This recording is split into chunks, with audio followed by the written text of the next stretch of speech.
कश्मीर के मुद्दे पे क्यों मैंने इस्तीफा दिया और कश्मीर पे मुद्दे पे मैं क्यों अपनी सिर्फ सरकार से नाराज नहीं हूं, अपनी देश से नाराज हूं, आपसे भी नाराज हूं, सबसे नाराज हूं।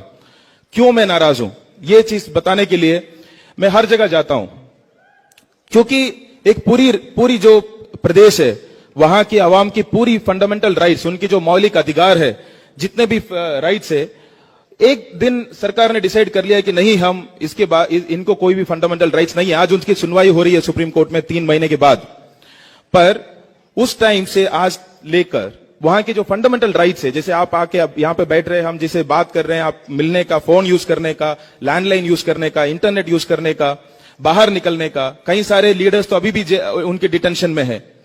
तो एक प्रदेश की पूरी जनता के साथ जब ऐसे किया हमारी एक चुनी हुई सरकार ने, पूरी देश ने तय कर लिया कि हम चुप बैठेंगे, हम उसके बारे में कुछ भी नहीं बोलेंगे, क्योंकि वो कश्मीर में हो रहा है। और कश्मीर को ऐसे बता दिया गया है क्योंकि कश्मीर में हो रहा है, वो तो कोई आतंकवाद से मिटने के लिए हो रहा है, तो इसलिए उसके ऊपर सवाल ना उठाए। अगर कोई मुसलमान उसके बारे में आवाज उठाएंगे तो उनको तो पक्का बोल देंगे ये तो आतंकवादी है, और अगर कोई हिंदू उठाएंगे तो बोलेंगे देशद्रोही है।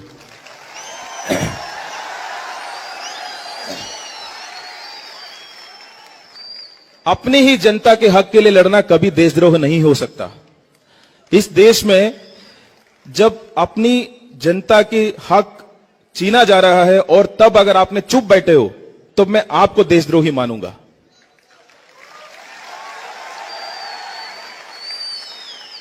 और हम में से कई लोग, आप, मैं, सब लोग चुप बैठे थे, और एक्चुअली में वाकई में यही हमने साबित कर दिया कि हम देशद्रोही है, क्योंकि हमने अपने लिए सोचा। सिर्फ हमें तो कोई फर्क नहीं पड़ रहा है ना, हमारे घर तो चल रहा है, हमारे नौकरी पे तो फर्क नहीं पड़ा है, हमने तो अपने बच्चे तो पढ़ाई कर रहे हैं, कौन करेगा उनके लिए? अगर आवाज क्यों उठाएंगे, वो क्यों पुलिस लेके जाएगा, या फिर अननेसेसरी क्यों बेकार में ये सब में पढ़ना है? इससे बेहतर है कि हम चुप बैठे। और ये डिसाइड करके हमने उनको एकदम अलग कर दिया। अगर एक प्रदेश के जनता को आप देश से अलग करते हो तो कौन सी नेशनल इंटीग्रेशन की बात कर रहे हैं आप?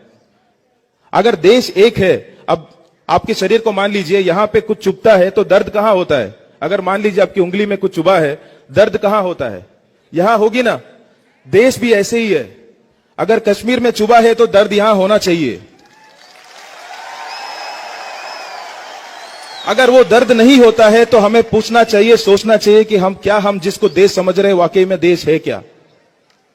ये चीज हमने भूल गए। हमें लगा कि अपनी अपनी जो काम करना है, अपनी शाम को जाके कहीं मूवी देखना है या फिर कुछ टीवी देखना है या नेटफ्लिक्स करना है, यही है देश। ये देश लड़के हमने यहां तक एक डेमोक्रेसी, एक जो अभी बोल रहे थे लोकतंत्र के लिए, लोकतंत्र को बहाल करे, ये लोकतंत्र यहां तक आने के लिए बहुत लोगों ने कुर्बानी दी है, बहुत लोगों ने लड़ा है। पर इस जनरेशन, हम और आप मिलके जो इस जनरेशन है, ये क्या लोकतंत्र के लिए लड़ाई लड़ने के लिए तैयार है या नहीं? तैयार है या नहीं?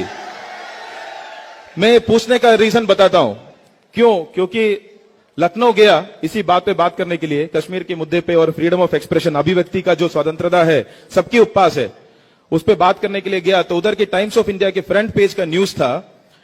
एक वहां के मौलवी ने बताया सारे मुसलमानों को कि आपके पास कौन कौन सी डॉक्यूमेंट्स चाहिए कि जब एनआरसी आएंगे, एनआरसी सुना होगा, जब एनआरसी आएगा तो एनआरसी में कौन कौन सी डॉक्यूमेंट्स चाहिए आपके पास, ताकि आप भारतीय है ये आप स्थापित कर पाए। भारतीय है आप ये स्थापित करने के लिए आपको डॉक्यूमेंट की जरूरत है क्या? अगर आपसे पूछते हैं कि 70 से पहले, 51 से पहले का डॉक्यूमेंट लेके आए आप भारतीय है प्रूव करने के लिए, तो फिर हम ऐसे कैसे भारतीय रह सकते हैं इस देश में? 70 से पहले डॉक्यूमेंट किन के पास नहीं होता है? क्योंकि बोलने वालों के लिए आसान है कि ये डॉक्यूमेंट ढूंढ लो, वो डॉक्यूमेंट ढूंढ लो। गरीबों के पास नहीं होता है, गरीबों के पास नहीं होगा। आप शायद ढूंढ पाएंगे, पर जिन लोग जो बिहार से है, उत्तर प्रदेश से है, दिल्ली में आके रह रहा है, जिन लोग मुंबई में आके अपना नौकरी कर रहा है, जिनके घरों में बाढ़ आता है, जिनको घर से छोड़ के, या जो औरतें हैं जो घर छोड़ के दूसरी गांव जाके सेटल करता है, उनके पास क्या 40-40 पुराने डॉक्यूमेंट लेके जाते हैं? उन लोग अपने घर पे नहीं रख पाते हैं। ऐसे डॉक्यूमेंट के ऊपर अगर आप भारतीय है या नहीं है ये तय करने के लिए डिसाइड करेंगे तो हम में से आधे लोग तो भारतीय नहीं रहेंगे यहां पे, चाहे कुछ मर्जी डॉक्यूमेंट लेके आ जाए। तो इस चीज को आप ऐसे मत सोचिए कि सरकार कह रहे हैं कि एनआरसी लेके आएंगे तो तुरंत डॉक्यूमेंट के लिए नहीं। अगर किसान 2014 में लैंड एक्विजिशन की बिल जो भू अधिग्रहण का बिल के खिलाफ किसान आंदोलन करके उसको वापस करवाया जा सकता है, एनआरसी के बिल भी अगर हम आंदोलन करें तो वापस करवाया जा सकता है। पर क्या हम डॉक्यूमेंट ढूंढने में व्यस्त रहना चाहता है? आंदोलन करके ऐसे सवाल, जो ऐसे बिल एनआरसी या फिर ऐसे कम्युनल सिटीजनशिप अमेंडमेंट बिल इस देश में नहीं हो सकता, चाहे 543 की बहुमत लेके क्यों ना आए हो आप, ये चीज इस देश में नहीं हो सकता। ये हम इस सरकार को बताना चाहते हैं।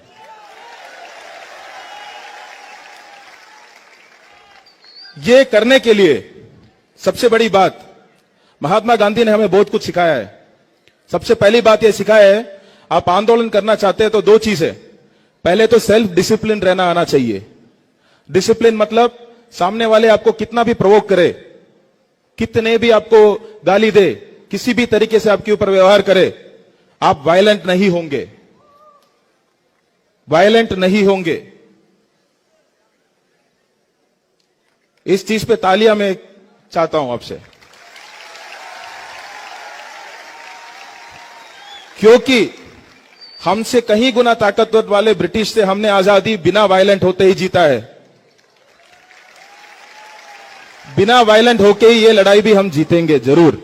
इस देश में मैं समझता हूं, ऐसे एक देश में रहना, अगर ऐसे नौबत आए, एनआरसी के तहत जैसे नौबत आए, बिल आए और उसके बाद डॉक्यूमेंट करने का नौबत आए, तो मैं आपसे ये वादा करता हूं, मैं अपना डॉक्यूमेंट नहीं दिखाऊंगा।